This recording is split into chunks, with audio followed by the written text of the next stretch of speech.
Assalamualaikum warahmatullahi ta'ala wabarakatuh. Alhamdulillahi rabbil alamin.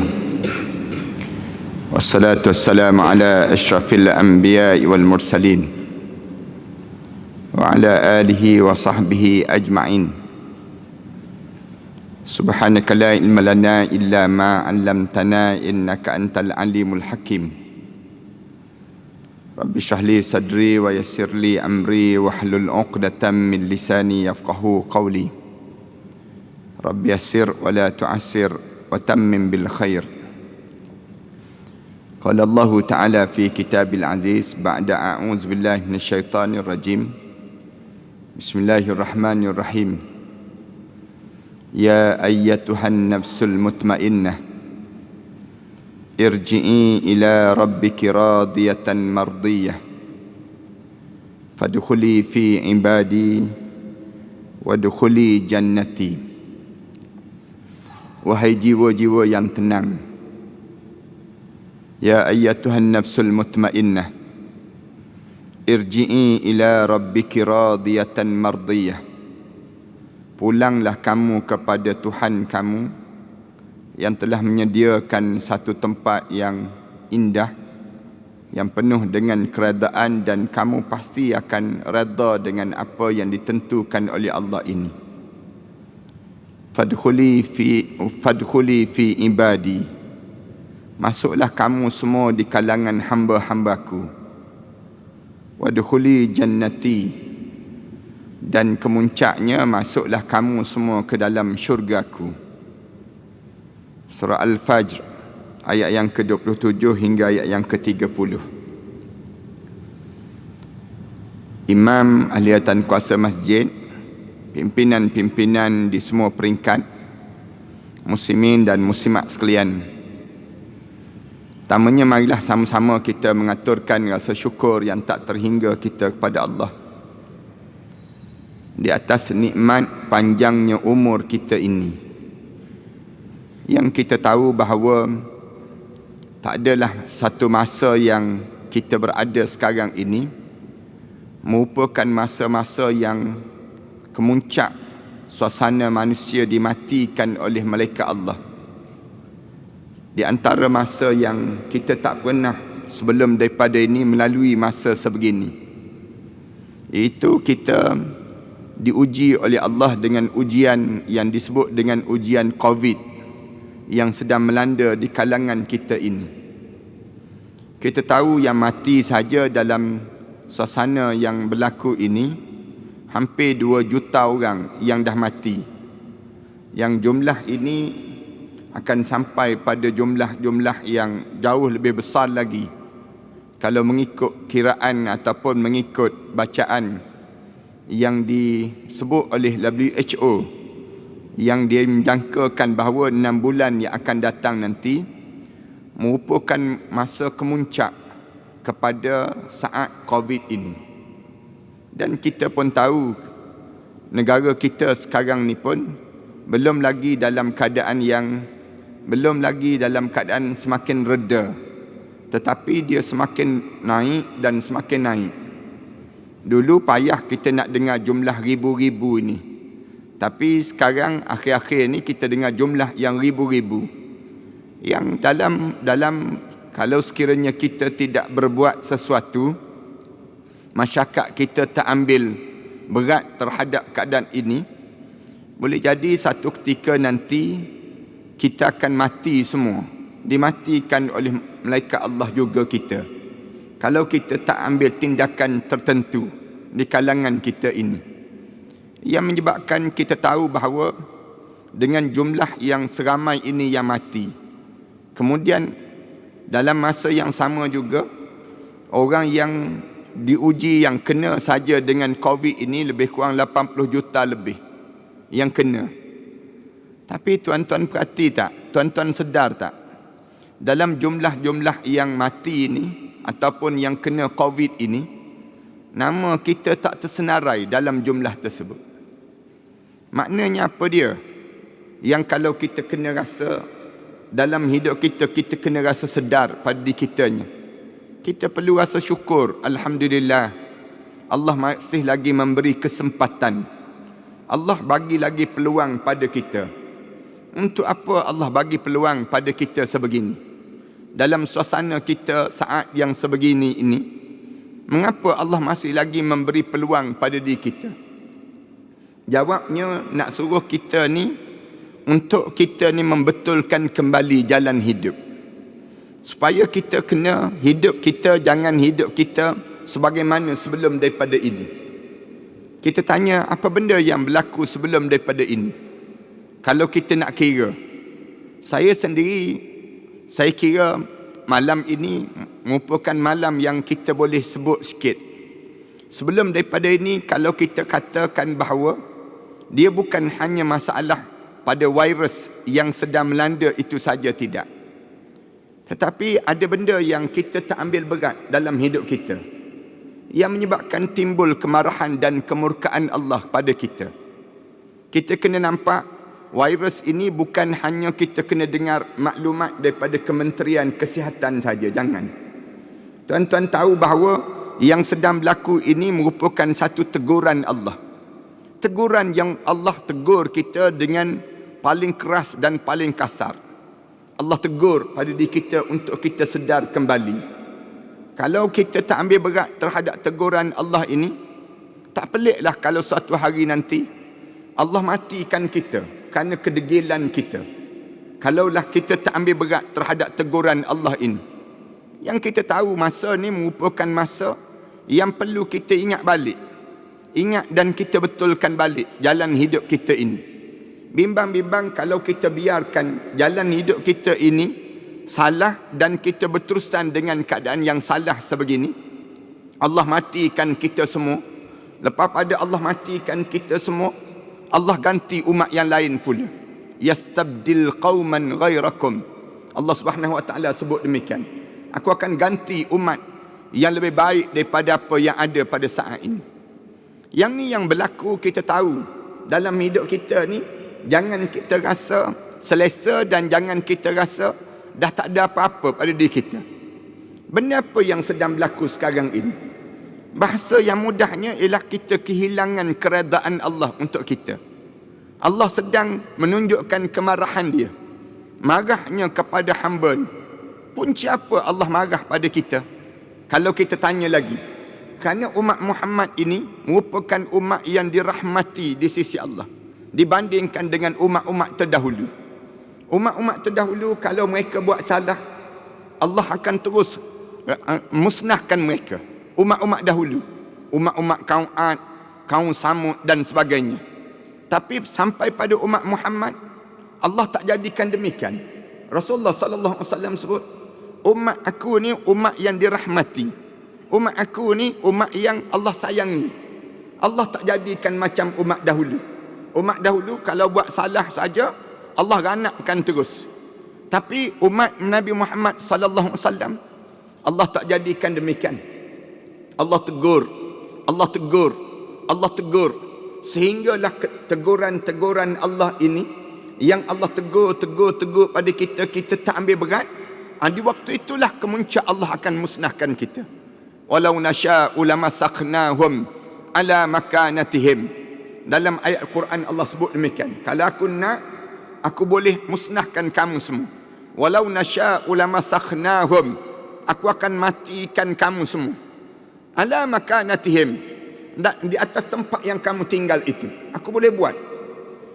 Para hadirin sekalian, dalam hidup kita ni, apa benda yang menyebabkan Allah hilang keredaan Allah untuk diri kita ini?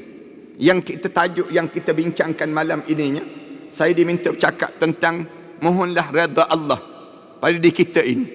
Maknanya, benda apa yang menyebabkan Allah hilang redha pada kita? Sehingga kan ramai di kalangan kita sekarang ni mula sebut, susah ustaz nak hidup sekarang. Ekonomi kita teruk, sosial kita teruk, pendidikan kita teruk. Orang kita mula bercakap tentang teruk. Teruk yang berlaku ni punca apa? Yang kita kena faham di kalangan kita ni. Tak lain dan tidak bukan kerana dosa yang kita buat sebelum daripada ini. Orang kita kena akui dalam hidup kita ni, kalau kita tak betulkan balik dosa-dosa yang kita buat ini, yang kita tak bertaubat, kita tak kembali pada Allah, ataupun kita nak betulkan balik jalan hidup kita, nescaya kita akan menyesal tak sudah dalam hidup kita. Penyesalan yang tak habis-habis dalam hidup kita. Sekarang kita tak rasa menyesal. Sebab apa dia? Sebab kita tak kenal lagi.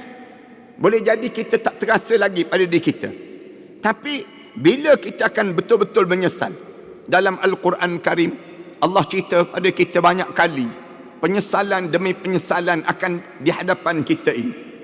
Tuan-tuan biasa, kalau tuan-tuan biasa dengar kuliah saya sebut ada tiga kali kita akan menyesal. Depan kita ni kita akan menyesal. Ada 3 keadaan yang kebanyakan orang kita akan berlaku dalam hidup kita ni, penyesalan demi penyesalan. Bila kita akan menyesal? Kenapa kita menyesal? Kerana kita tak dapat redha Allah. Bila kita tak dapat redha Allah, kita akan menyesal. Bila kita akan rasa menyesal dalam hidup kita? Kali yang pertama pada kita menyesal, bila hijab mata kita mula dibuka. Saat mana hijab mata kita mula dibuka, kita mula nampak malaikat mula berduyun-duyun turun diri di hadapan muka kita. Kita je nampak malaikat yang datang berdiri di hadapan muka kita. Kita mula kedengaran malaikat mula sebut pada diri kita. Malaikat sebut apa dia? Wahai anak Adam, aku cari setitik air untuk kamu telan, sudah tidak ada. Aku cari sepatah perkataan yang keluar daripada mulut kamu, sudah tidak ada. Aku cari selangkah untuk kamu melangkah, sudah tidak ada. Aku cari rezeki kamu, sudah tidak ada. Habis rezeki kamu. Wahai roh, sila keluar daripada jasad ini. Kalau mana sebut wahai roh, sila keluar daripada jasad ini, inilah kali yang pertama menyesal dalam hidup. Penyesalan yang tak sudah-sudah dalam hidup kita. Mula Allah rakam dalam Al-Quran cerita kebanyakan manusia yang nak mati itu, mulut dia akan sebut pada malaikat. Dia akan sebut pada malaikat, tanda dia menyesal. Laula akhartani ila ajalin qarib. Malaikat, tangguh sekejap malaikat, jangan bagi mati lagi malaikat. Boleh tak malaikat, jangan bagi mati lagi. Kenapa jangan bagi mati? Laula akhartani ila ajalin qarib. Tangguh sekejap malaikat, jangan bagi mati. Aku yakin aku mati juga, tapi sekejap, jangan bagi mati lagi. Nak buat apa dia? Fa as-saddaqa. Sekarang juga aku nak ambil segala benda yang aku miliki, aku nak bersedekah di jalan Allah. Aku nak bagi dah sekarang. Bila bukan sekadar nak bersedekah, nak bagi semua. Ini jadi bebanan dah dalam hidup. Yang kedua, wa akum minas salihin. Sekarang juga aku ingin menjadi hamba Allah yang saleh. Malaikat jawab terus, walan yuakhirallahu nafsan iza jaa ajaluha. Allah tak tangguh dah nyawa-nyawa manusia ni bila sampai masa ajalnya. Kamu ingat kamu boleh tangguh saat mana sampai saat sebegini? Allah tak tangguh dah. Masa kamu bila sampai ajal, la yastakhiruna sa'atan wa la yastaqdimun. Allah tak akan cepat-cepatkan masa untuk kamu, ataupun Allah akan perlewatkan masa untuk kematian kamu. Kamu kena mati dah sekarang. Bila sebut saja begitu, masuk terus malaikat dalam tu badan kita. Malaikat masuk terus. Sambil masuk tu, malaikat mula laung terus. Malaikat ulang terus kalimah-kalimah yang menyebabkan kita tersentak di waktu sebut. Malaikat sebut apa dia? Wajaat sakratul mauti bil haqq. Dzalika ma kunta minhu tahid. Telah datang saat sakaratul maut yang penuh dengan kebenaran. Inilah masa yang sering kali kamu lari-larikan diri sepanjang kamu hidup di atas dunia dahulu. Bila masuk je malaikat kata, kamu hidup kamu ni berkejaran, hidup kamu ni, kamu lagi daripada apa dalam hidup kamu? Kamu lagi daripada mati kan? Yang berkejaran tiap-tiap masa ni, sampai turun pagi balik gelap, turun pagi balik gelap. Kamu lagi daripada apa dalam hidup kamu? Zalika ma kunta minhu tahid. Yang kamu lagi itu sekarang sampai dah masa dia. Apa dia? Masa sakaratul maut. Masuk je dalam badan kita ni. Bila masuk terus ke hujung kaki kita. Bila ke hujung kaki kita ni, mula ditarik terus roh kita. Tarik roh kita ni daripada hujung kaki, tarik. Saat itu menjadi keliru. Orang yang dalam hidup dia tak pernah dia membuat persiapan, Dalam hidup dia tak pernah dia cuba untuk meraihkan keredaan Allah. Dalam hidup dia ni, bila kena tarik je hujung kaki tu, syaitan mula sibuk. Syaitan sebut, engkau tak mati lagi ni, engkau tak mati. Kamu jangan bimbang, panjang lagi umur kamu ni. Kamu ni baru melalui satu proses yang baru-baru saja dalam hidup kamu. Kamu jangan takut, jangan kamu bimbang. Kamu jangan taubat ya, jangan taubat. Tengah-tengah hujung kaki kita tu, hujung jari kaki kita ditarik, direntak. Sakit, tak usah ceritalah. Bila kena sakaratul maut. Siapa yang kena sakarat, kena je sakarat, dia akan hilang segala nikmat yang dia miliki di atas dunia. Namalah dia yang di-Pertuan Agong. Namalah dia raja-raja. Namalah dia yang tuan yang di-Pertua. Namalah dia nama Datuk Tan Sri dan sebagainya. Bila dia kena sakarat, hilang terus benda yang dimiliki dalam hidup dia. Nikmat-nikmat yang dia miliki, yang dia rasa sebelum daripada ni, kena sakarat dia. Rasulullah sallallahu alaihi wasallam sebut. Rasulullah kata, inna sakaratun azim. Sakarat ini satu benda yang menggemparkan dalam hidup kami. Siapa yang kena sakarat, jangan dia bercita-cita lagi untuk dia rasa nikmat-nikmat yang ada pada diri dia atas dunia. Saat mana kena sakarat, menakutkan dan menggerunkan. Sampai Sayyidatina Aisyah radhiyallahu anha kata sebut, aku tak boleh bayang bila aku tengok Rasulullah kena sakarat, aku tak boleh bayang aku jauh lebih ringan daripada Rasulullah. Tak. Bila Rasulullah kena sakarat, aku tengok Rasulullah bila kena sakarat, tangan Rasulullah yang tengah-tengah qiyam tergerak jalan cari sesuatu. Bila cari sesuatu tu, aku ambil bekas air. Rasulullah sallallahu alaihi wasallam letak tangan Rasulullah dalam bekas air. Kemudian Rasulullah sapu muka Rasulullah. Sambil sapu, Rasulullah sebut, Allahumma a'inni ala sakaratil maut. Ya Allah, tolong bantulah aku ya Allah. Di saat mana aku melalui sakaratul maut ni ya Allah. Terkeluar daripada mulut Rasulullah minta. Sebut pada Allah, ya Allah bantu aku ya Allah. Lalu sakarat ni, kena sakarat tu, tak rasa apa-apa dah tentang nikmat dunia. Kamu akan melalui satu perjalanan yang besar, yang saya tak bercadang malam ni nak cerita tentang saat sakarat. Yang saya nak minta supaya setiap di kalangan kita tolong belajar di masa saat kita melalui sakarat. Kerana masa sakarat ni masa yang paling penting dalam hidup, di antara hidup dunia dengan hidup di akhirat. Kalau tuan-tuan boleh pergi kursus haji, tuan-tuan boleh kursus yang disebut dengan masakan, kita boleh buat kursus-kursus itu. Kena ada satu kursus sakaratul maut. Kena ada, kena belajar melalui saat. Macam mana nak lalui saat sakarat? Kerana syaitan mula sibuk. Di saat mana kita kena tetap pendirian. Ramai mana orang berbolak-balik hati di saat demikian. Bila kena tarik sampai ke lutut, roh ditarik sampai ke lutut. Bila sampai ke lutut, masuk kumpulan kedua. Tarik daripada lutut, naik sampai ke pusat. Bila sampai ke pusat, rasa sejuk di pusat ni, tiba-tiba roh ni turun balik. Malaikat lepas. Lepas roh kita ni, roh ni turun balik ke bawah. Bila turun tu, syaitan sebut, aku dah katakan tak mati lagi kan. Syaitan sebut, tak mati lagi kan. Waktu mana sebut tak mati, kamu rasa sendiri ni sedang turun. Waktu mana sedang turun, kamu rasakan roh kamu turun. Ya. Tengah ya tu, tiba-tiba masuk kumpulan yang tiga, rentak daripada bawah, zup naik sampai ke halqum terus. Bila sampai di halqum, tergamam. Sampai di halqum tu terkejut. Allah cerita penyesalan kali kedua. Setiap di kalangan kita ni, mulut terkeluar terus sebut, qala inni tubtul an. Mulut di kalangan orang yang hidup dia tak ada redha Allah. Dia tak sibuk mencari redha Allah.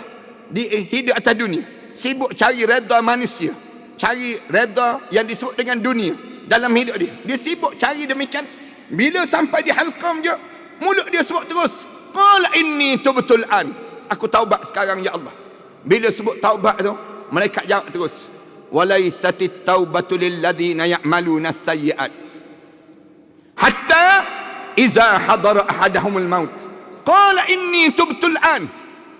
Tidak dianggap taubat orang yang roh dia direntak sampai di halqum. Katanya malaikat, hidup dia dalam keadaan ya'maluna as-sayyi'at. Hidup dia biar je hidup dia, tak jumpa redha Allah. di atas dunia ni, dia tak sibuk nak mendapatkan redha Allah. Dia sibuk apa dia? Dalam hidup dia ni, dia sibuk untuk mendapatkan keredaan untuk perut dia. Dia sibuk untuk cari keredaan yang disebut dengan orang-orang tertentu. Dia sibuk mencari dia letak muka dia selain daripada Allah dalam hidup dia tersebut. Lalu waktu ni baru dia nak taubat, malaikat kata tak ada dah taubat. Turun malaikat. Malaikat sebut terus, kalla, hidup ni jangan begitu. Hidup ni jangan terlampau sibuk sehingga hilang fokus. Hilang fokus. Fokus apa yang perlu difokus? Semua benda yang kita buat, mesti kita nak dapatkan keredaan Allah. Patutnya demikian. Berumah tangga, biar Allah redha. Hidup ni, jangan sampai tak tahu Allah redha ke tak redha rumah tangga kita. Bermasyarakat, biar Allah redha. Diri kita, biar Allah redha. Dalam hidup, keluarga kita, biar Allah redha. Masyarakat kita, negara kita, semua tempat kita mesti dapat keredaan Allah. Tiba-tiba, bila saat mana sampai di halqam, tiba-tiba baru kamu nak cari redha Allah. Mereka kata, kalla, jangan begitu hidup. Idza balagatit taraqi, ketika mana roh kamu ditarik, direntak sampai di halqam. Wa qila man raq, siapa yang boleh turunkan balik roh kamu sekarang? Roh kamu sekarang ni siapa yang akan turunkan balik? Kamu ni kan yang berhormat kan? Kamu turun balik roh kamu. Kamu ni doktor kan? Kamu turun balik roh kamu sekarang. Kamu ni kan ustaz kan? Kamu turun balik roh kamu sekarang. Wa qila man raq, Allah sebut, bila kena dicabar oleh malaikat, suruh turun balik roh ni, turunkan balik roh kamu. Dah sampai di halqam sekarang. Wa dhanna annahu al-firaq. Allah sebut, dia perasan terus, mati dah aku. Wal taffatis saq bis-saq, mata diterbeliak, pandang kanan, pandang kiri, saat mana roh nak dicabut sampai di halqam ini sendiri. Sampai di sini je pecah dua terus. Sama ada di kalangan kita yang boleh mengucap ataupun yang tak boleh mengucap. Saya harap supaya semua yang hadir malam ni di kalangan ahli syurga Allah SWT. Semua kita ni boleh mengucap dua kalimah syahadah. Kita bertawassul minta, ya Allah, semua yang hadir pada malam ni, agar kita boleh sampai roh kita di halqam nanti, aku nak ya Allah, agar bibir aku boleh menyebut la ilaha illallah berkat kehadiran aku saat-saat yang sebegini ya Allah. Kita baca doa-doa tawassul dipanggil. Tawassul dengan amalan salih. Bila sampai di halqam ni, tak mudah nak mengucap. Syaitan ni sibuk. Sampai di halqam ni, ramai mana yang tak boleh mengucap. Yang bunyi, kak sekali tersebut, tersembur keluar daripada mata dia. Roh ni keluar daripada mata. Rasulullah ambil bekas air, Rasulullah genjis-genjis. Rasulullah tunjuk, macam ni roh orang yang tidak bersedia, yang hidup dia entah apa-apa, hidup dia dalam keadaan sibuk dengan dunia, yang mengejar untuk mendapatkan keredaan manusia, bukan nak cari redha Allah dalam hidup dia. Bila keluar-keluar saja, tersembur bau busuk sebusuk-busuknya. Rasulullah sebut demikian. Kemudian dua makhluk je yang tak bau, jin dan juga manusia yang tak bau.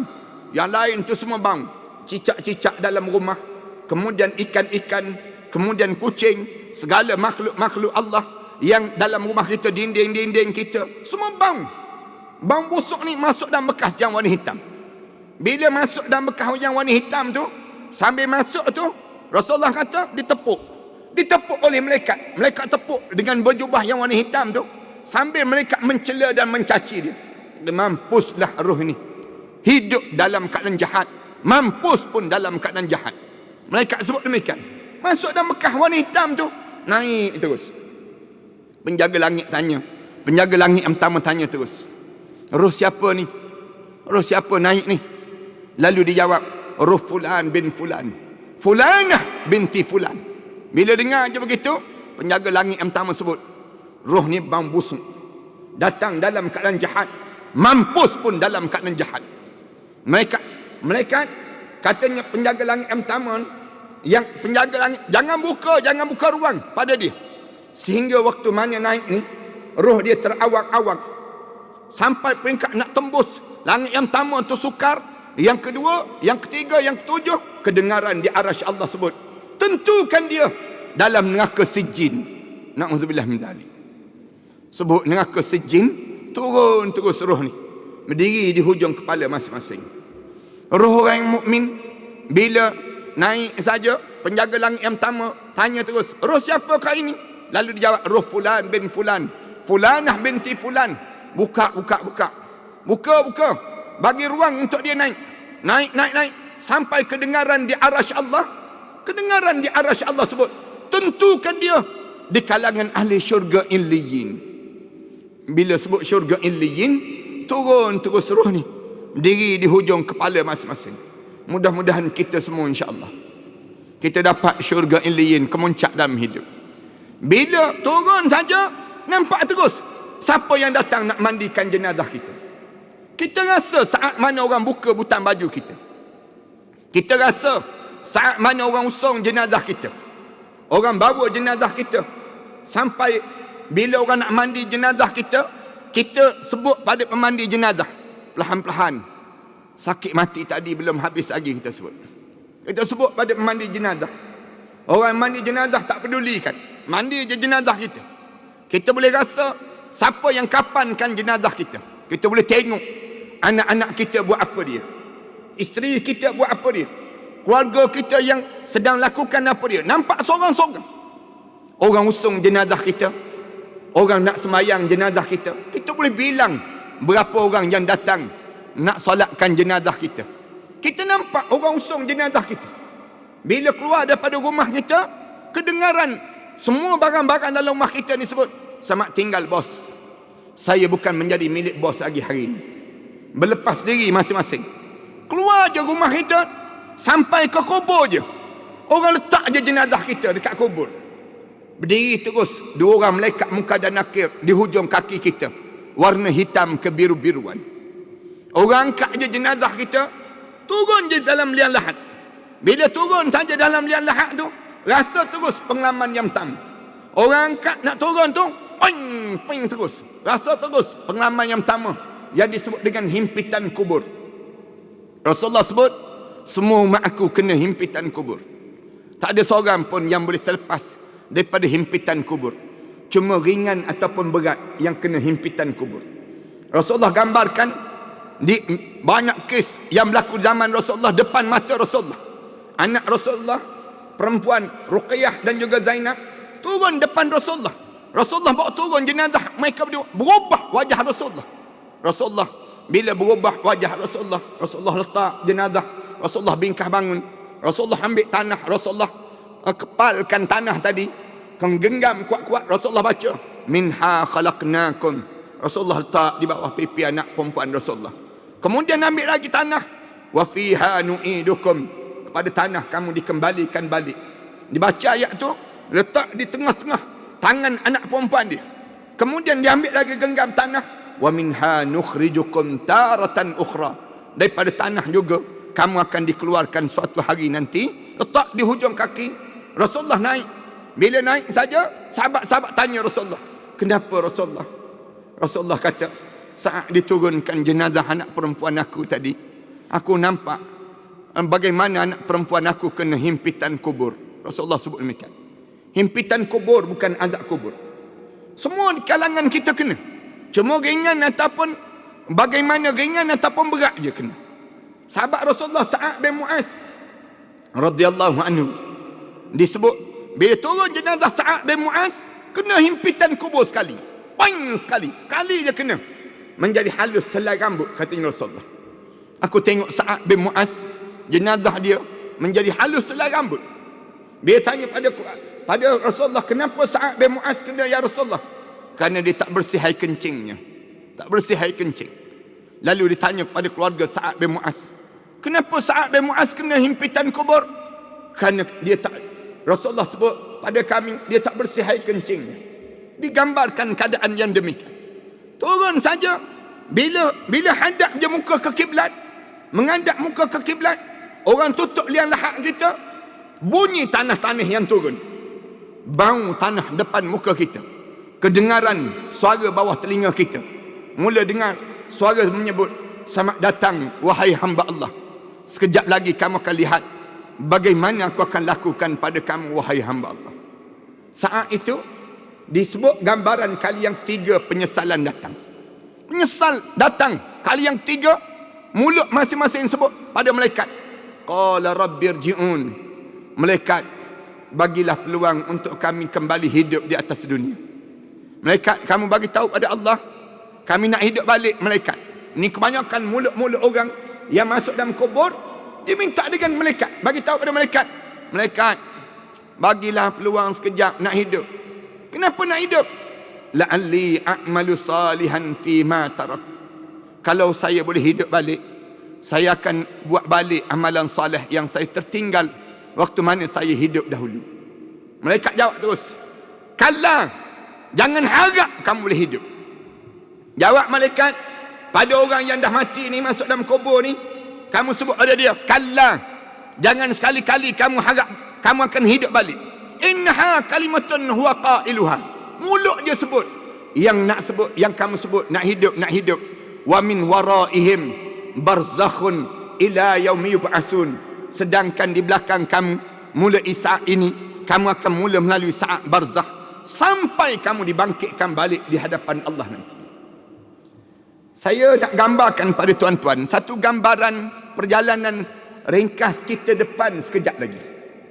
Kenapa kita jadi demikian? Na'udzubillah min dzalik. Punca satu yang besar ialah kita tak dapat redha Allah. Bila kita tak dapat redha Allah, penyesalan yang tak habis. Macam mana kita nak dapat redha Allah? Saya nak sebut dalam suasana kita pada hari ini, nak suruh kita ni jangan jadi menyesal. Biar kita ni sentiasa diredai, kita dapat redha Allah dalam hidup kita. Yang pertama, tolonglah mengekali dengan hidayah yang Allah bagi pada kita saat ini.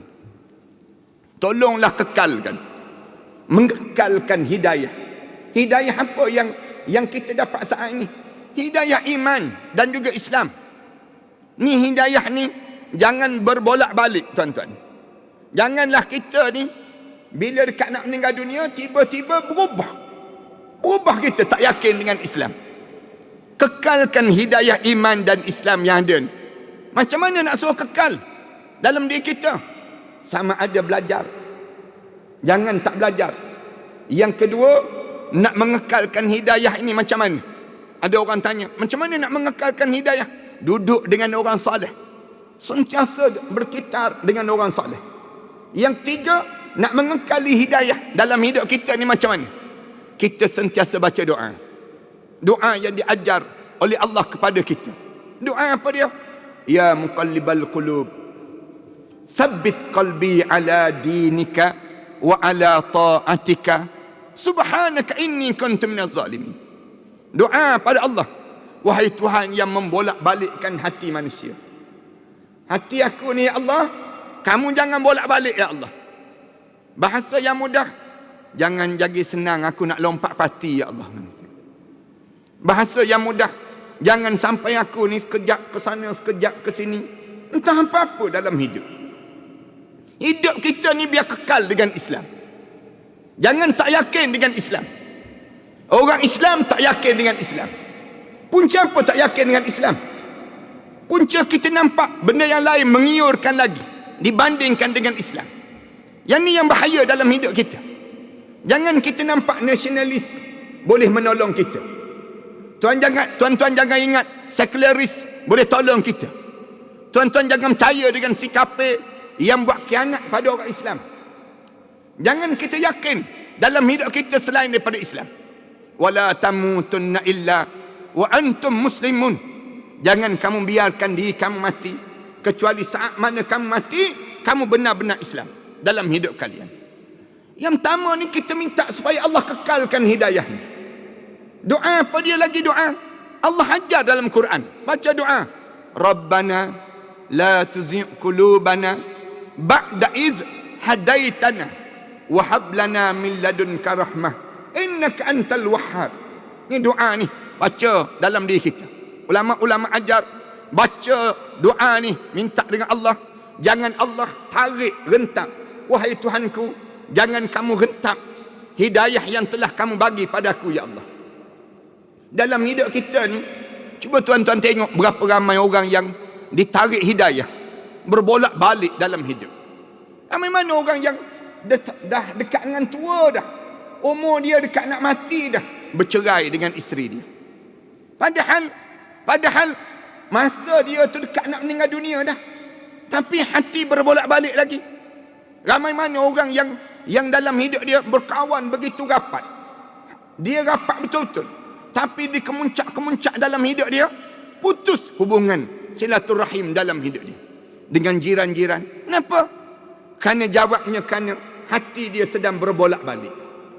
Nak suruh kita dapat redha Allah, hati jangan bagi berbolak-balik. Pada diri kita ni, untuk mengekalkan apa dia? Mengekalkan redha Allah. Pastikan hidayah ini sentiasa mengekal dalam jiwa kita.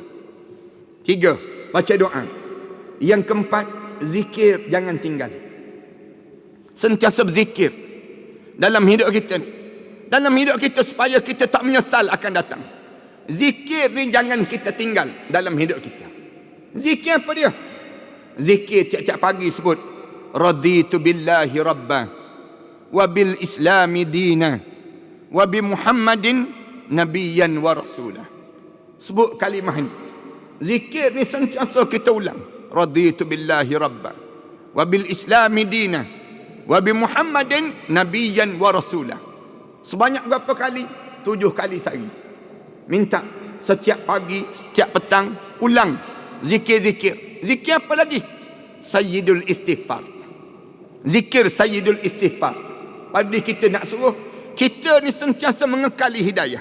Apa dia?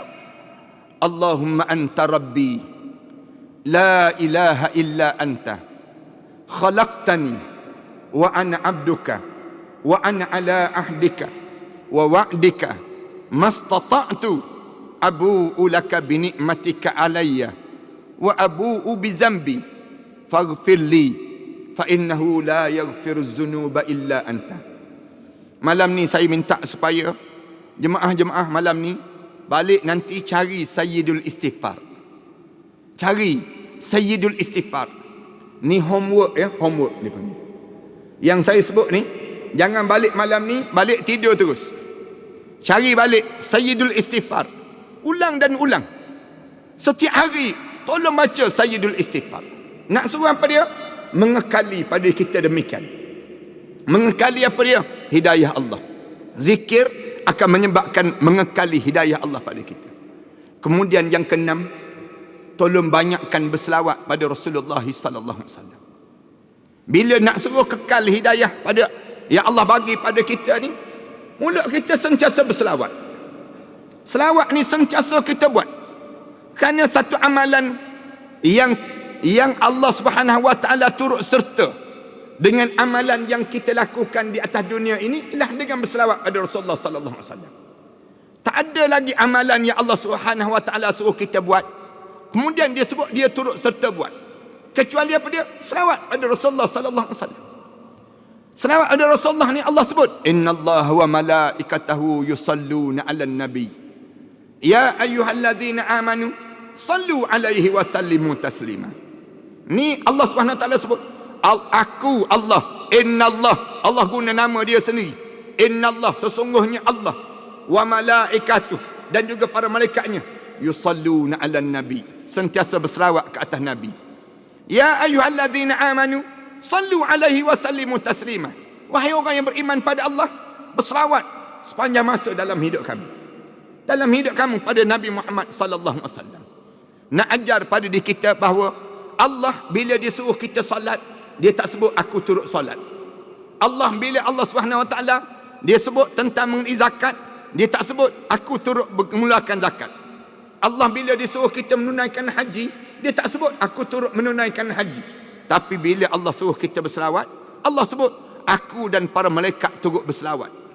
Nak sebutnya satu amalan yang besar yang Allah Subhanahu wa taala turut serta buat dalam hidup kita. Dengan tujuan apa kita berselawat ni? Paling tidak mengekali hidayah supaya kita tak menyesal pada yang akan datang nanti. Itu yang pertama dalam hidup kita ni. Kemudian yang kedua, nak suruh kita dapat redha Allah, tolong jaga ibadah kita dengan Allah. Jaga ibadah kita dengan Allah. Ibadah apa yang kena jaga sangat? Sembahyang. Saya nak sebut pada diri kita ni, sembahyang ramai orang kita ni dia tertinggal dalam hidup dia melaksanakan ibadah solat. Solat ni 5 waktu wajib. Wajib dalam hidup kita. Umur 40 tahun, Allah kurniakan peluang pada kita, hidup lagi umur 40 tahun, berjemaah, semayang berjemaah. Umur 60 tahun, jangan tinggal solat tahajud malam. Ayah-ayah, ibu-ibu yang berusia 60 tahun ke atas, jangan tinggal lagi malam-malam kalian dengan tahajud di malam hari. Malam mesti solat. Bangun tahajud. 60 tahun dah hidup. 60 tahun dah hidup. Kenapa kita nak habiskan masa kita dengan tidur yang panjang pada malam-malam hari? Bangun tahajud. Tiap malam bangun. Kerana umur 60 tahun, umur confirm kematian dalam hidup kita. Nak dapat redha Allah dalam ibadah, jaga solat. Solat sampai kita rasa khusyuk. Lagi lama kita solat, lagi rasa nikmat. Kita kena jadi demikian dalam kita bersolat. Jangan kita ni semakin lama solat, semakin hambar. Semakin datang ke masjid, semakin duduk jauh daripada saf yang tamu. Jangan. Semakin lama kita datang masjid, semakin berebut di saf yang tamu. Ni sifat yang mesti ada pada diri kita. Berebut dalam hidup kita. Biar sampai solat kita ni, bila kita solat boleh menitis air mata. Boleh basah janggut-janggut kita. Sampai peringkat solat kita ni, solat yang mi'raj, yang terangkat. Solat kita ni sampai dipandang oleh Allah dan juga para malaikat Allah Subhanahu Wa Taala. Ni solat dalam hidup kita jam tamu.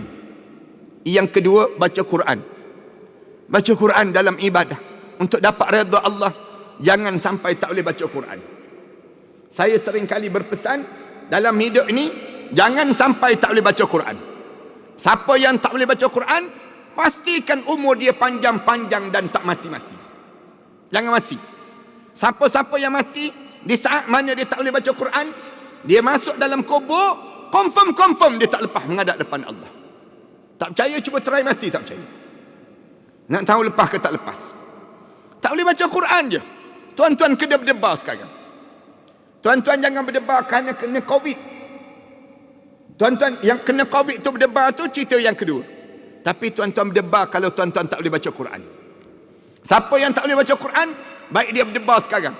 Bimbang dia sekarang. Kerana kebimbangan tak boleh baca Quran ini menjadikan diri dia semakin dekat dia dengan Allah Subhanahu Wa Taala.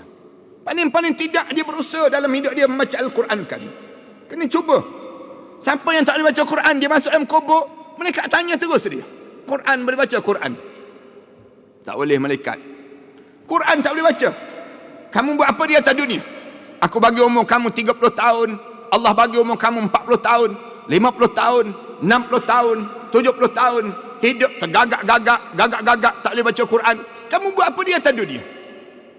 Sibuk, malaikat sibuk. Sibuk apa dia? Sibuk ya, tiap-tiap hari ni banyak dia kerja. Quran tak boleh baca? Tak boleh malaikat. WhatsApp boleh dia sebut. WhatsApp boleh baca, Quran tak boleh baca. Jangan sampai tak boleh baca Quran. Kalau tak boleh baca Quran, tolong hafal beberapa surah sebelum menghadap depan Allah untuk dapatkan redha Allah. Saya sebut banyak kali, 3 surah ni mesti hafal. Yang pertama surah Al-Mulk. Hafal surah Al-Mulk. Sebelum kita menghadap depan Allah, hafal. Baca 30 ayat je surah Al-Mulk.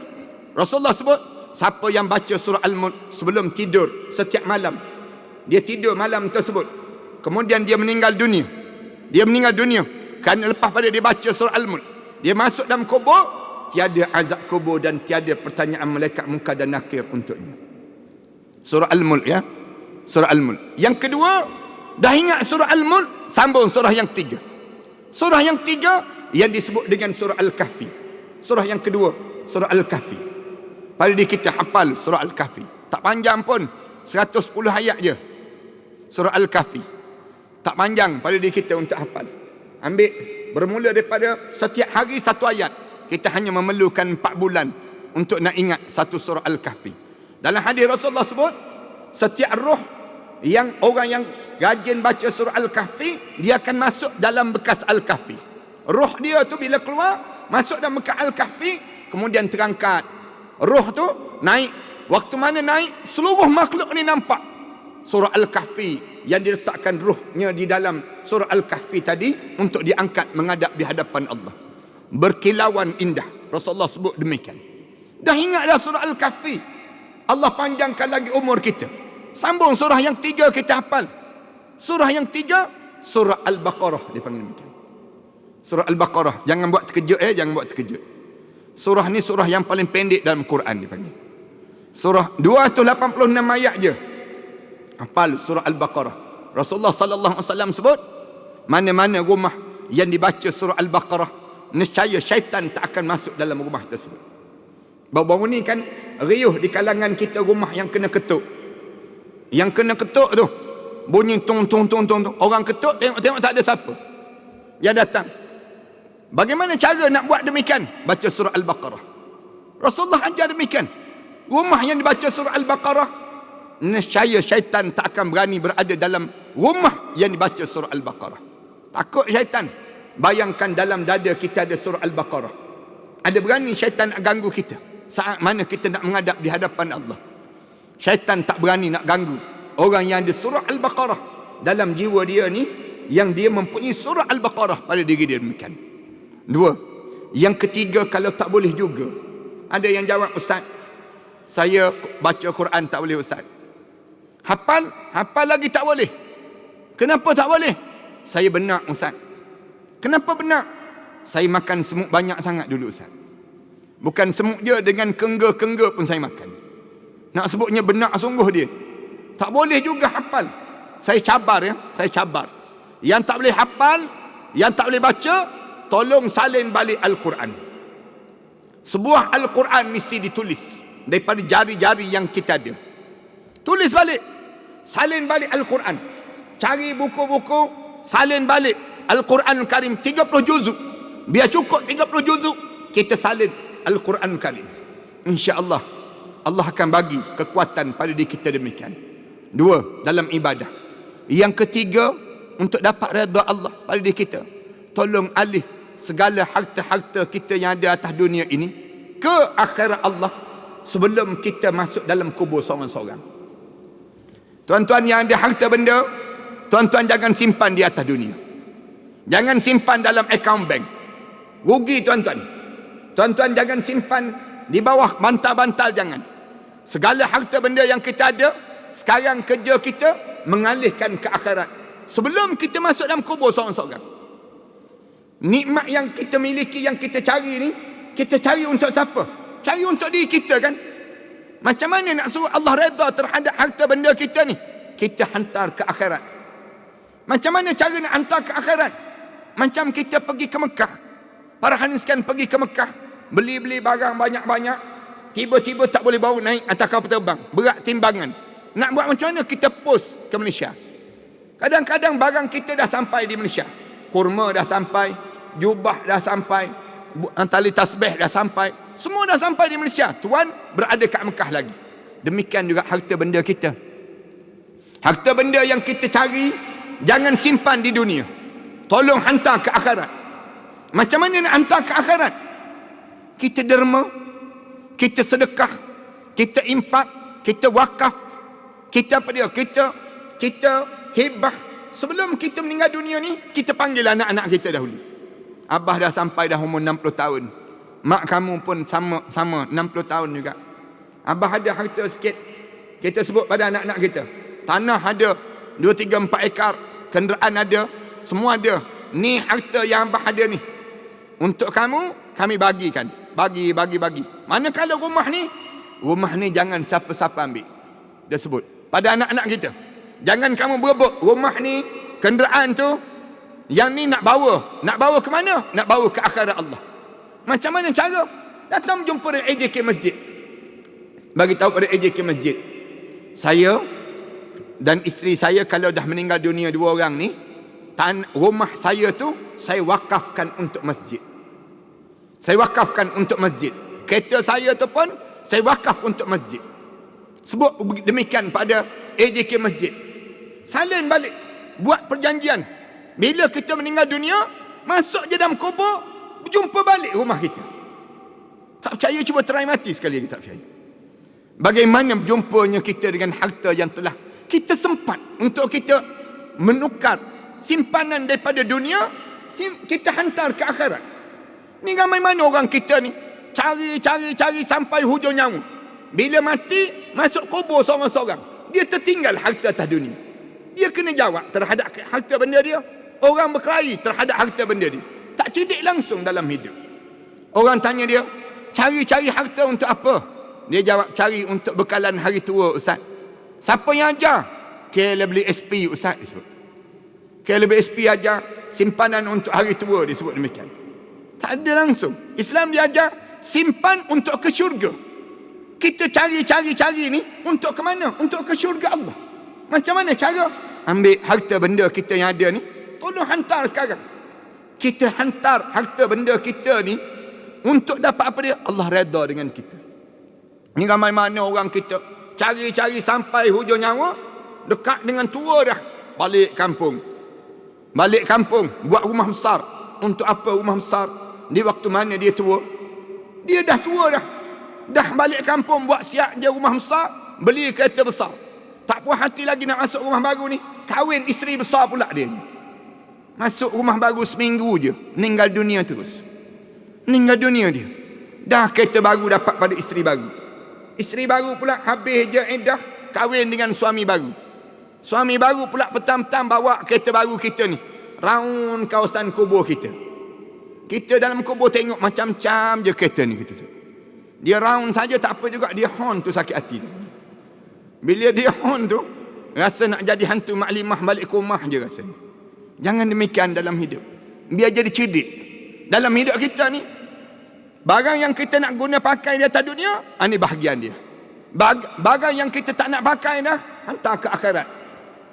Hantar ke akhirat. Ini tanda kecerdikan dalam beribadah. Supaya kita tak minta tangguh dekat dengan kematian kita. Dan yang akhir sekali dalam ibadah ni apa dia? Banyakkan bertaubat pada Allah. Taubat tuan-tuan. Saya nak ajak semua di kalangan kita supaya setiap hari taubat pada Allah. Allah dah tak reda dah pada kita ni sampai COVID sebegini rupa ni. Punca apa? Punca dosa kita buat. Kita tak nak mengaku terhadap dosa kita. Dalam ibadah kita ni, tolonglah sentiasa bertaubat. Tuan-tuan ingat ke dengan vaksin ni boleh jadi sembuh ke? Saya nak sebut tak ada jaminan datangnya vaksin ini akan menyembuhkan yang disebut dengan COVID ini sendiri. Tak ada jaminan. Dan mungkin vaksin ni peluang perniagaan yang dinampak oleh orang-orang tertentu saja. Negara-negara tertentu saja. Manakala cara nak suruh pulihkan keadaan ini, kita kena kembalikan balik keredaan Allah pada kita. Macam mana cara? Taubat pada Allah. Semua kena bertaubat. Ketua menteri kena taubat. Rakyat esko kena taubat. Kemudian pemimpin kena taubat. Kemudian rakyat bawahan kena taubat. Ketua keluarga kena taubat. Ustaz-ustaz kena taubat. Semua kena taubat. Termasuk agung kena bertaubat. Semua kena bertaubat. Belum cukup lagi kah pengajaran Allah? Ya Allah tegur kita. Hilang kapal terbang MH370. Sampai hari ni tak tahu jawapan. Tak tahu jawapan. Kat mana hilang kapal terbang? Kita nak suruh Allah tampar kita dengan apa dia? Waktu mana Allah jadikan dengan COVID ni pun kita tak nak belajar lagi. Kenapa kita tak nak belajar? Kelak-kelak malam masih lagi kita buka. Kita biarkan maksiat-maksiat. Kemudian dalam masa yang sama, kita masih lagi tak kembali taat pada perintah Allah. Patutnya orang kita ni, bila diberi peluang buka balik masjid, berkejaran datang ke masjid. Tak cukup lagi kah pengajaran ya Allah jadikan semayang kita berjarak sebegini? Tak pernah terfikir dalam hidup kita kena semayang berjarak begini. Ini satu tamparan Allah pada diri kita. Allah nak ajar pada kita. Kalau kita tak belajar lagi, mungkin lepas pada ni jarak kita bukan 1 meter lagi. Boleh jadi jarak kita sampai 10 meter lepas pada ni. Kalau kita tak nak belajar untuk kembali pada Allah. Maknanya apa dia benda yang kita kena buat? Taubat pada Allah. Minta ampun. Semua pihak kena minta ampun. Tak kira pemerintah, pembangkang, semua minta ampun pada Allah. Kena kembali pada Allah. Kalau tak kembali pada Allah, saya bimbang kita akan dipalu oleh Allah sebagaimana penduduk Palu yang dipalu itu. Penduduk Palu tu Allah tenggelamkan dalam muka bumi ini. Sedalam 40 meter ke dalam muka bumi. Tuan-tuan tak nak belajar ke dengan balaruah? Di Palu tu bagaimana yang kena, bila kena saja azan maghrib, tengah azan maghrib, rumah tenggelam dalam tanah ni. tenggelam, lup. Paya tak ada, bawah tu tepi pula gunung, tiba-tiba rumah tenggelam. Sejarak mana? 7 kilometer tenggelam. Rumah masuk dalam tanah ni sendiri. Mereka cuba nak naik balik, tiba-tiba Allah datangkan dengan air paya yang entah daripada mana, menenggelamkan mereka, menutup, bagaikan mereka tak pernah hidup di kawasan tersebut. Keesokan hari, tumbuh pokok-pokok jagung di atas tanah-tanah yang rumah-rumah ditenggelamkan dalam muka bumi tersebut. Nak sebutnya gambaran apa dia? Kalau kita tak belajar dengan peristiwa ni, Allah jadikan pengajaran yang besar, sehingga kan kita ni tak kembali pada Allah. Kita tak kembali juga, tak bertaubat pada Allah. Dengan dosa-dosa kita, Allah jadikan tamparan yang lebih dahsyat daripada ini. Saya cukup takut tuan-tuan. Rasa berdebar tu, tengok gelap je. Hari-hari yang mendung. Kadang-kadang waktu mana kita tengok penyakit-penyakit yang tak tahu datang daripada mana. Banyak je kluster-kluster yang keluar. Tiap-tiap hari sebut ada kluster baru. Datang daripada mana semua benda demikian? Kalau tidak kerana Allah menghantar tentera-tenteranya untuk memusnahkan manusia yang degil-degil. Dan bila Allah musnahkan, tak kira yang degil ke, yang tak degil ke, yang soleh pun Allah ranap dan Allah matikan demikian. Ini yang kedua, untuk dapat redha Allah. Yang ketiga, betulkan balik akhlak. Yang dapatkan redha Allah, tolong betulkan kembali akhlak dan fi'il perangai kita. Fi'il perangai kita. Bagaimana akhlak kita? Akhlak kita dengan diri kita. Ramai orang kita tak berakhlak dengan diri. Dia menipu dirinya sendiri. Dia tahu dia buat salah, tapi dia tak nak mengakui kesalahan tersebut. Dia tipu diri dia. Tuan-tuan, saya sendiri tahu. Ni fi'il diri saya tahu. Tuan-tuan tentu tahu fi'il perangai tuan-tuan. Tapi ada kita nak bertaubat, nak betulkan balik. Istilah kita jaga kita. Kita jaga kita tu, yang dimaksudkan apa dia? Tolong selamatkan diri daripada terhumban dalam api neraka Allah. Allah sebut, ya ayyuhallazina amanu qu anfusakum. Jaga diri kamu. Jaga diri kamu. Allah suruh jaga diri kita. Jangan kita berlagak sombong, jangan. Ramai mana orang kita sombong dalam hidup, sehingga kan dia tak jaga diri dia. Dia biarkan diri dia musnah diri dia. Saya minta maaf. Orang kita ada yang minum arak. Orang kita ada yang dia minum air ketum. Ramai mana di kalangan kita yang memusnahkan diri sendiri. Yang tak semayang, tak jaga perangai. Mulut dia caci maki pada kata-kata yang keluar daripada mulut dia. Lagi tua, lagi nak berkelahi dengan suami isteri. Lagi berusia, lagi kita kasar dengan anak menantu kita. Tak sepatut jadi demikian. Tanda kita tak jaga akhlak. Dia panggil. Tu akhlak diri. Akhlak diri. Ramai mana orang kita lagi tua, lagi kuat mencarut. Mulut-mulut dia, caci maki dia yang tak berkesudahan dalam hidup dia. Punca apa? Buruknya akhlak. Buruk akhlak, Allah tak akan redha dalam hidup kita. Yang pertama, kita jaga diri. Yang kedua, hubungan kita dengan mak ayah. Jaga akhlak dengan ibu dan ayah. Kalau kita nak dapatkan redha Allah, jagalah hubungan dengan mak ayah. Terutama bagi orang lelaki. Dalam hadis Rasulullah sebut jelas, ridallah ala ridal walidain, sakhtallah ala sakhtil walidain. Redha Allah di bawah keredaan kedua ibu bapa kamu. Kemurkaan Allah di bawah kemurkaan kedua ibu bapa kamu. Saya nak sebut pada orang lelaki, semua di kalangan kita ni kebanyakan mak ayah dia terasa hati dengan dia. Kita kena mengakui benda demikian. Tambah orang lelaki Melayu kita ni, kebanyakan kita ni mak ayah mesti terasa hati. Kenapa terasa hati mak ayah dengan kita? Kerana kita sibuk jaga isteri kita dan anak-anak kita, lebih daripada kita jaga mak ayah kita. Kebanyakan berlaku demikian. Ramai mana orang kita, dia biarkan mak ayah dia tinggal berseorangan. Dia rela, dia gelak tawa dengan anak dan isteri dia. Mak ayah dia tunggu dekat kampung, menunggu kepulangan dia. Dia rela biarkan mak ayah dia dalam keadaan kesakitan, dia dalam keadaan kegembiraan, bergurau senda dengan anak isteri. Di saat mana dia sendiri membiarkan mak ayah dia terasa hati dengan dia. Bila kita jadi demikian? Bila kita berumah tangga, orang lelaki terutama, kalian kebanyakan di kalangan kita, mak dan ayah rasa hati. Macam kita dengan anak lelaki kita kan. Para hadis kan tengok, ramai mana orang yang datang mengadu pada saya sebut, saya ustaz, anak lelaki saya memang PL betul. Belum kahwin lain, lepas kahwin lain. Dia sibuk nak jaga isteri dia lebih daripada dia jaga saya.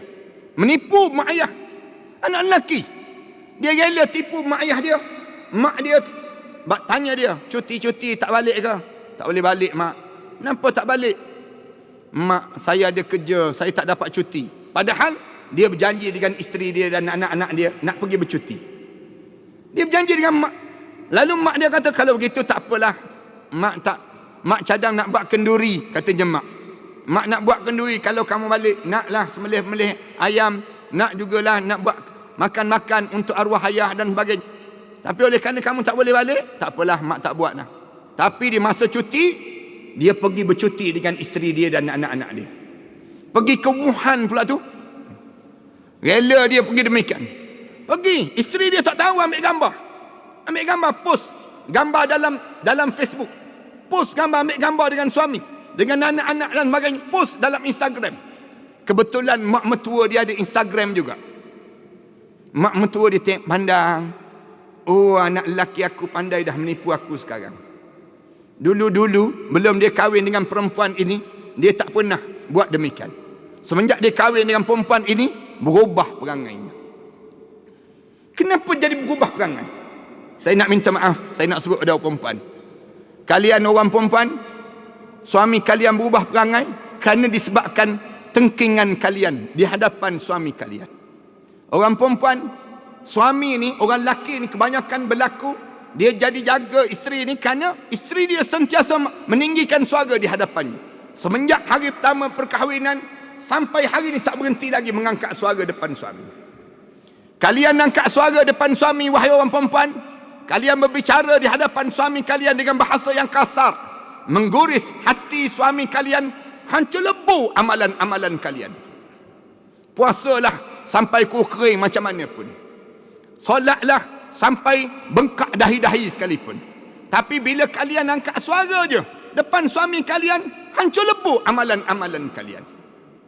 Kenapa orang lelaki diam je? Macam pernah kena je. Nak sebutnya gambaran, biasa terjadi demikian. Jangan angkat suara depan suami. Jangan tinggikan suara depan suami. Bila tinggikan suara, nanti suami ni akan berpenyakit. Penyakit apa yang sedang berlaku pada orang lelaki kita? Bila kerap sangat orang perempuan, isteri dia angkat suara depan dia, penyakit takut bini dipanggil demikian. Penyakit yang dideritai di kalangan kita. Tak percaya, cuba tuan-tuan balik ke rumah nanti. Ramai mana, biar isteri tanya, abang ada tak rasa takut dengan saya? Tanya je soalan ni. Dalam diam-diam dia mesti jawab, ada juga sikit-sikit disebut. Ramai mana orang lelaki jadi takut dengan isteri. Tengah-tengah minum air tu, elok-elok minum air dengan saya, 2-3 orang ni, minum air tu, bunyi di geringan telefon tu, terjatuh gelas. Jatuh gelas tu. Kita tanya kenapa? Isteri saya telefon, ustaz disebut. Nah, kenapa dengan isteri telefon? Ustaz tak tahu, isteri saya garang ustaz. Ya ke isteri telefon? Ya ustaz, dia angkat telefon. Dia tunjuk telefon, tengok ni ustaz, nama isteri saya. Kita pun tengok, Langsui dia tulis demikian. Langsui terus nak sebut. Nak sebutnya, ada yang tulis singa lapar dia tulis. Dia tulis, kita kata jawab. Jawab tu, dengar tu jawapan.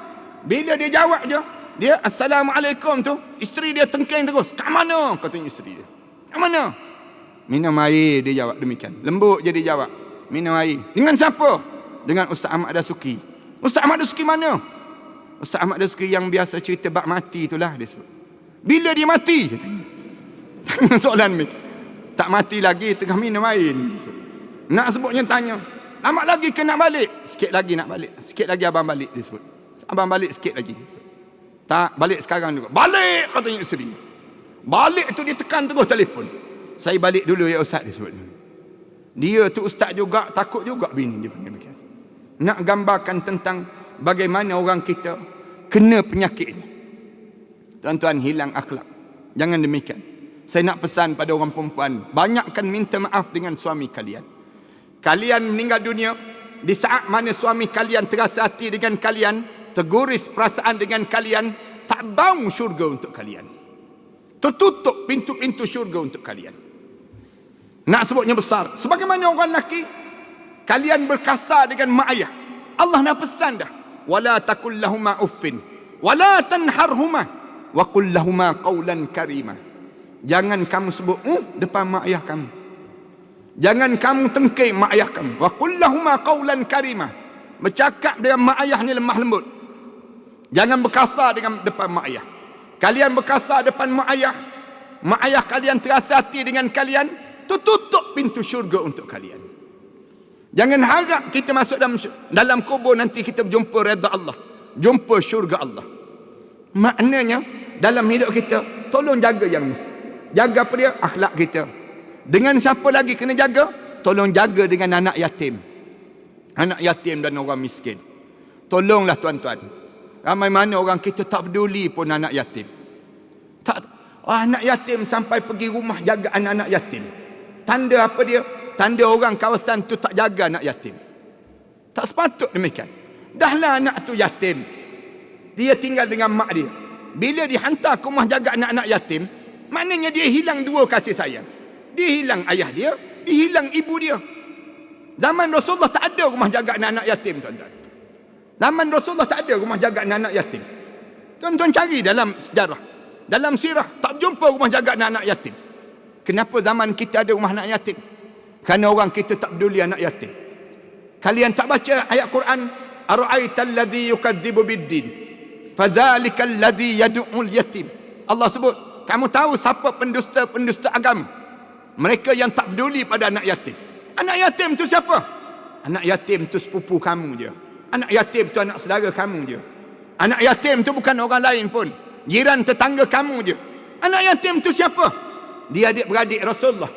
Rasulullah sebut, siapa yang jaga anak yatim, ana wa kafilul yatim kahatain. Aku dengan orang yang jaga anak yatim bagaikan jari ni dengan jari ni dalam syurga Allah Subhanahu wa taala. Suatu kita zaman Rasulullah lepas dia asar, sahabat-sahabat akan pergi rumah anak yatim. Semua tanya khabar anak yatim. Zaman Rasulullah, anak-anak yatim ni rasa bangga. Walaupun ayah mereka meninggal dunia, tapi mereka ramai ayah-ayah yang lain yang menggantikan dalam perasaan dia. Kenapa dia? Kerana orang Islam yang lain turut sama jaga. Zaman kita tak. Zaman kita pergi tanya khabar anak yatim je, rumah anak yatim. Tanya khabar je rumah anak yatim, apa khabar dan sebagainya. 2-3 hari je. Lepas tu kita kena tegur terus. Tu bukan nak jaga anak yatim, nak jaga mak yatim lah tu dia pergi. Akhirnya orang kita tak jaga lagi anak yatim. Padahal anak yatim tu menangis, tak boleh bayar yuran. Anak yatim tu dalam keadaan kesusahan, tak ada siapa yang nak datang membantu. Yang ni menyebabkan kita buruk akhlak, dan juga kita dengan orang miskin yang kita tak terjaga ini sendiri. Tuan-tuan, kalau kita boleh jaga 3 perkara ni, tuan-tuan akan dengar suara dekat nak meninggal dunia. Dekat nak meninggal dunia tu akan dengar satu suara, ya ayyatuhan nafsul mutmainnah. Tuan-tuan tunggulah sikit je lagi dalam hidup kita. Kalau tuan-tuan boleh jaga 3 perkara yang saya sebut tadi, kita dah dapat redha Allah. Bila kita dapat redha Allah, dengar. Bila nampak malaikat berdiri depan muka kita, malaikat senyum indah. Malaikat sebut terus, ya ayyatuhan nafsul mutmainnah. Wahai jiwa-jiwa yang tenang, irji'i ila rabbiki radiyatan mardiyah. Balik. Allah sedang memanggil kamu. Radiyatan, dalam keadaan Allah redha pada kamu dan kamu suka dengan keredaan Allah yang Allah bagi pada kamu. Lepas tu kemuncak, fadkhuli fi ibadi. Kamu digelar di kalangan hamba-hambaku. Wadkhuli jannati. Masuklah kamu ke dalam syurgaku. Mudah-mudahan semua yang hadir malam ni di kalangan tersebut, insya-Allah. Mudah-mudahan kita akan diberi peluang oleh Allah untuk kita menikmati nikmat-nikmat yang demikian. Terima kasih di atas kesempatan malam yang baik ini, dan mudah-mudahan kita akan jadi satu kenangan yang indah dalam hidup kita. Bila kita masuk dalam kubur nanti, Allah tayangkan balik rakaman-rakaman malam-malam sebegini.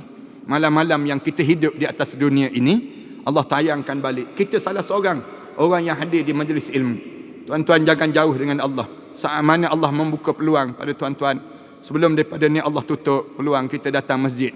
Hari ni Allah buka balik. Allah bagi lagi peluang pada kita. Ambil kesempatan ini, tuan-tuan. Kita takut nanti Allah tutup terus, tak benar-benar lagi dah untuk kita datang di sini. Siapa yang tak pernah datang masjid, tolong datang masjid saat sebegini. Siapa yang dah datang masjid, tolong istiqamah di masjid, dan kemudian ambil peluang-peluang pada kita untuk betulkan diri kita ni. Saya dah sebut dah beberapa perkara yang perlu dibetulkan. Mudah-mudahan Allah jadikan kita di kalangan orang yang berjaya insya-Allah. Aku qouli hadza astaghfirullah li wa lakum. Assalamualaikum warahmatullahi taala wabarakatuh. Tuan-tuan, sebelum kita berdoa ni, kat luar nanti tuan-tuan ada kitab yang saya karang. Kitab persiapan menjelang kematian. Bila dekat nak mati, nak buat apa dia? Saya pernah maklumkan pada tuan-tuan kat sini. Ini beberapa urutan-urutan yang perlu kita buat. Saya dapati ramai orang kita, bila orang tu dekat nak meninggal dunia, dia tak tahu nak buat apa dia. Jadi saya cadangkan supaya semua di kalangan kita ni tengok balik. Saya dah susun dah. Buat macam ni, buat macam ni. Baca doa-doa tertentu. Ada doa yang penting untuk kita baca dan diikuti oleh orang yang hampir dengan kematian. Kemudian saya dalam PKP baru ni, saya karang kitab ni, macam mana untuk mendapatkan kematian husnul khatimah. Kat nak mati ni, kita dapatkan kematian husnul khatimah. Mati ni ada dua je. Satu mati husnul khatimah ataupun mati su'ul khatimah. Kemudian dalam sebulan yang sudah saya karang kitab ni. Lamarlah keluargamu ke syurga Allah. Bawalah keluarga ke syurga Allah. Macam mana nak bawa keluarga kita? Yang ni dalam bentuk individu, yang ni dalam bentuk berkeluarga. Macam mana kita nak bawa keluarga kita ke syurga Allah? Dalam ni ada beberapa doa-doa yang diajar oleh Rasulullah untuk menyelamatkan keluarga kita ke syurga Allah Subhanahu Wa Taala. Tuan-tuan pergi ziarah orang sakit dan sebagainya, tuan-tuan bagi hadiah kitab-kitab macam ni. Jauh lebih baik daripada tuan-tuan bagi durian, nangka, mempelam tu.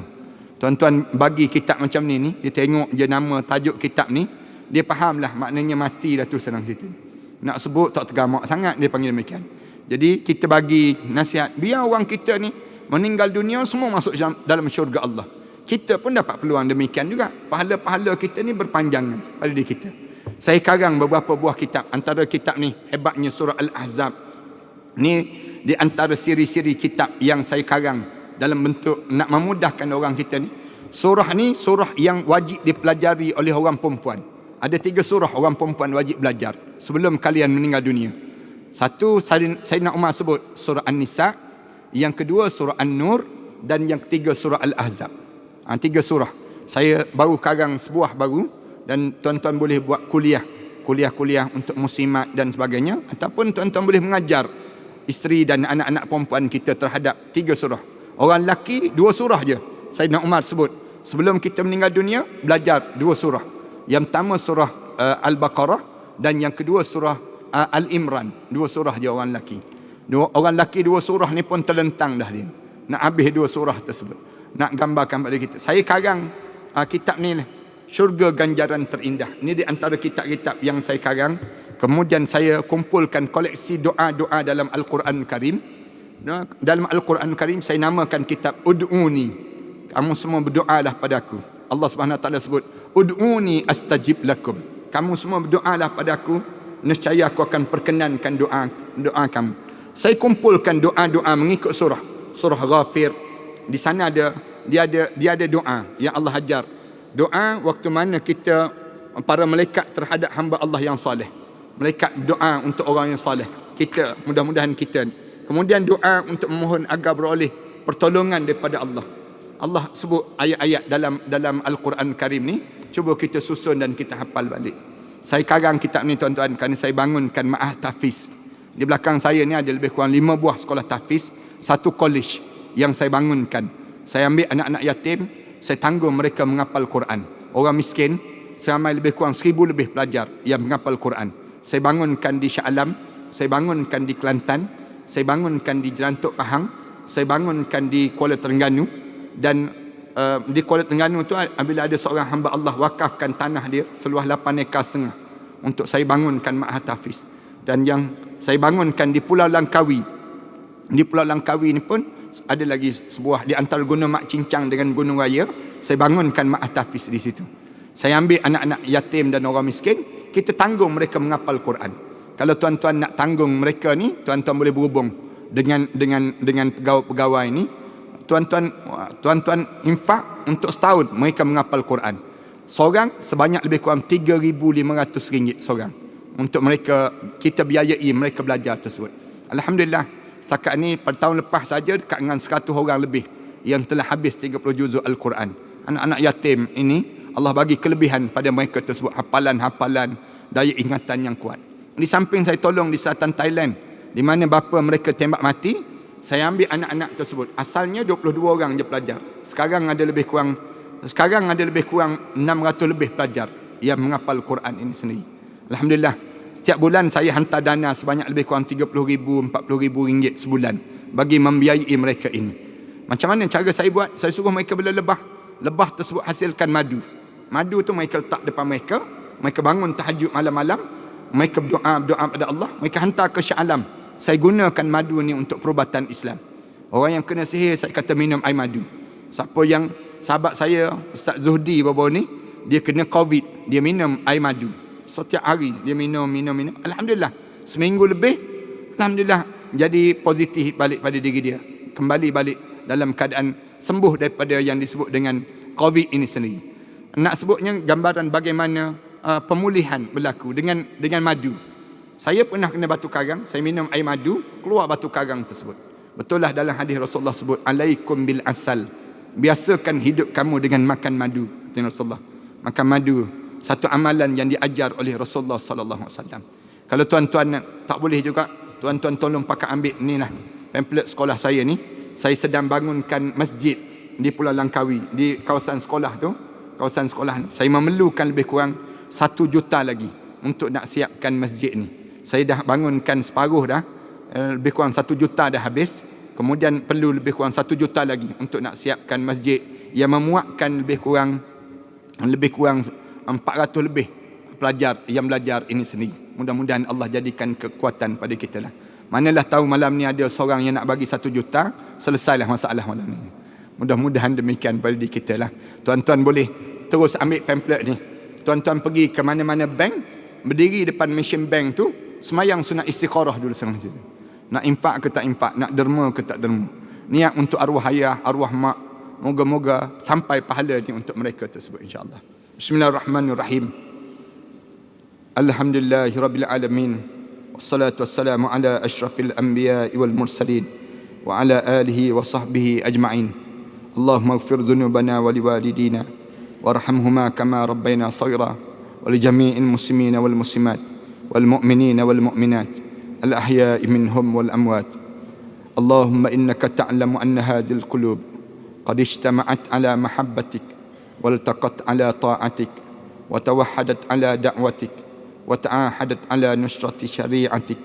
Fawassikillahu marabitataha wa addim muddaha wahdiha subulaha واملأها بنورك الذي لا يخبو واشرح صدورها بفيض الإيمان بك وجميل توكل عليك وأحييها بمعرفتك وأمتها على الشهادة في سبيلك إنك نعم المولى ونعم النصير.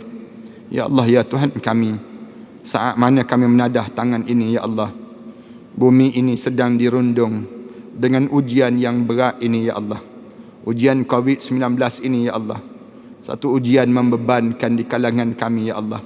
Kami tadahkan tangan sesama kami pada malam yang baik ini, ya Allah, memohon keampunan dosa-dosa besar kami dan dosa kecil kami, ya Allah. Apakah disebabkan dosa-dosa ini, ya Allah, yang menyebabkan ujian ini mendatangi dan membebani kami, ya Allah? Kami pohon pada kamu, ya Allah, keampunan yang berterusan dalam kehidupan kami ini, ya Allah. Kamu bukakanlah segala pintu-pintu kerahmatan kamu yang tertutup itu, ya Allah. Kamu tunjukkanlah pada kami segala jalan-jalan petunjuk yang baik dalam hidup ini, ya Allah. Kami pohon pada kamu, ya Allah, kamu rahmati kehidupan kami ini dan anak-anak kami dan serta keluarga kami, ya Allah. Ya Allah, izinkan kami mengadu pada kamu, ya Allah, betapa lemahnya tubuh badan kami ini, ya Allah, mengharungi saat-saat yang sesukar ini, ya Allah.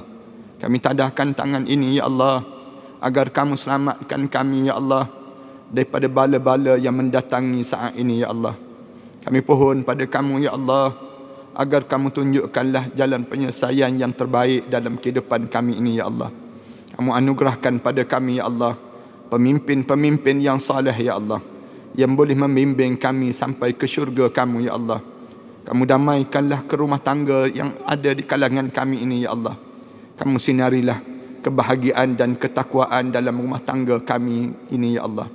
Ya Allah, izin kami mengadu pada kamu, ya Allah, betapa kami diharungi dengan penyakit-penyakit yang berpanjangan, ya Allah.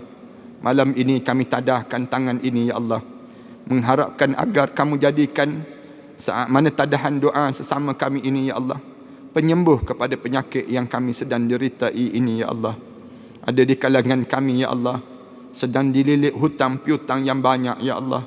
Kami tadahkan tangan sesama kami ini, ya Allah, agar kamu jadikan rumah tangga dalam kehidupan kami jalan penyelesaian terhadap hutang piutang itu, ya Allah.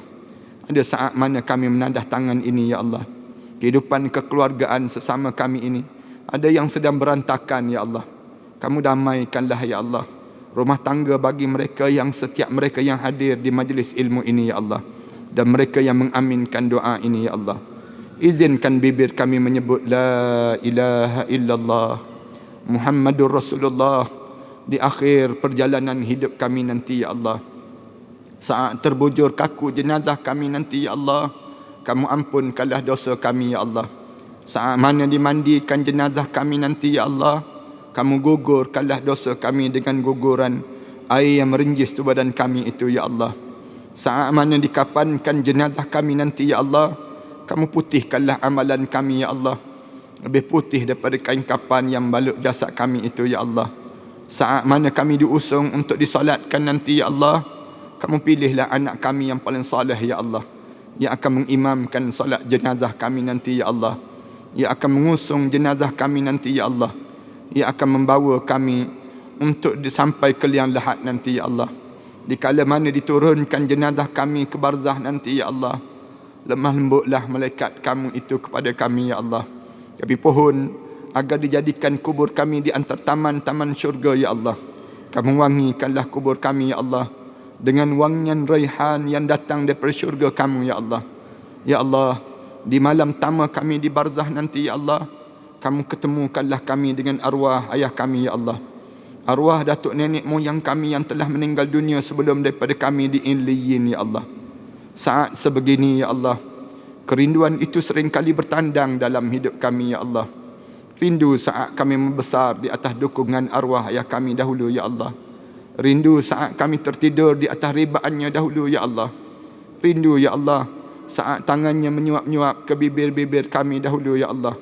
Rindu, ya Allah, saat di malam hari kami terjaga daripada kegelapan malam, ya Allah, mendengar esakan tangisan arwah ayah kami, ya Allah, memohon dan memohon kepada kamu, ya Allah. Rindu, ya Allah, untuk memeluk tubuh badan yang indah itu, ya Allah. Rindu, ya Allah, saat mana kami membesar dalam kekeluargaan kami dahulu, ya Allah. Saat-saat bahagia kami dalam keluarga kami dahulu, ya Allah. Rindu, ya Allah, kamulah yang mengetahui, ya Allah, betapa rindunya kami pada saat-saat itu, ya Allah. Jadikanlah doa kami ini, ya Allah, di antara doa-doa anak yang saleh, ya Allah, yang mampu untuk memberi cahaya dan keluasan bagi kubur-kubur mereka yang telah meninggal dunia itu, ya Allah. Ya Allah, ampunkanlah dosa kami terhadap kedua ibu bapa kami, ya Allah, khususnya dosa kami terhadap ibu kami, ya Allah. Kami mengakui, ya Allah, kami pernah bercakap kasar di hadapan ibu kami, ya Allah. Satu ketika dahulu, ya Allah, kami pernah meninggikan suara di hadapan ibu kami, ya Allah. Kami pernah menengking kata-kata ibu kami, ya Allah. Kami pernah membentak-bentak kata-kata ibu kami, ya Allah. Kami pernah melihat air mata ibu kami mengalir lesu di pipinya itu, ya Allah. Kami tidak sengaja, ya Allah. Kami tidak sengaja, ya Allah. Kami tidak sengaja melukakan hati ibu kami, ya Allah. Ya Allah, di waktu itu kami penuh dengan kejahilan, ya Allah. Ampunkanlah kami, ya Allah. Ampunkanlah kami, ya Allah. Ya Allah, kerana dosa-dosa itukah pula, ya Allah, ia menyebabkan anak-anak kami pula enggan mendengar kata bicara kami, ya Allah. Kerana dosa-dosa itukah pula, ya Allah, ia menyebabkan anak-anak kami bercakap kasar di hadapan kami hari ini, ya Allah. Kerana dosa-dosa itukah pula, ya Allah, ia menyebabkan hati kami menjadi keras, ya Allah. Kerana dosa-dosa itukah pula, ya Allah, ia menyebabkan kekeluargaan kami menjadi hamba dan tawar, ya Allah. Kerana dosa-dosa itukah pula, ya Allah, ia menyebabkan kamu berpaling daripada rahmat kamu untuk kami, ya Allah. Kerana dosa-dosa itukah pula, ya Allah, Ia menyebabkan hidup kami ini seringkali menjadi sebahagian di antara mereka yang diuji di kalangan kamu, ya Allah. Ya Allah, kerana dosa-dosa itukah pula, ya Allah, ia menyebabkan hidup kami seringkali berantakan, ya Allah. Ya Allah, seburuk mana pun kami ini, ya Allah, sejahat mana pun kami ini, ya Allah, segunung mana pun dosa yang pernah kami lakukan di dunia ini, ya Allah, sejijik mana pun kami ini, ya Allah, sejahat mana pun kami ini, ya Allah, pandanglah kami dengan pandangan rahmat kamu, ya Allah. Pandanglah kami dengan pandangan rahmat kamu, ya Allah. Pada siapa lagi kami mampu mengadu doa ini, ya Allah, kecuali pada kamulah, ya Allah. Ya akramal akramin, birahmatika nastaghith. Ya akramal akramin, birahmatika nastaghith. Aghithna ya Rab, aghithna ya Rab, aghithna ya Rab, ya Rabbal alamin. Ya Allah, bangkitlah kami di akhirat nanti, ya Allah, bersama dengan para nabi dan para awliya salihin, ya Allah. Terimalah suratan amalan kami sebelah tangan kanan, ya Allah. Jangan kamu terima suratan amalan kami sebelah tangan kiri, ya Allah. Kami takut dan kami bimbang dengan dosa-dosa yang kami lakukan ini, ya Allah. Kamu tutupkanlah keaiban kami, ya Allah. Jangan kamu dedah keaiban kami di akhirat nanti, ya Allah. Kami takut, ya Allah. Kami takut, ya Allah. Ya Allah, senangkanlah kami melalui titian sirat nanti, ya Allah.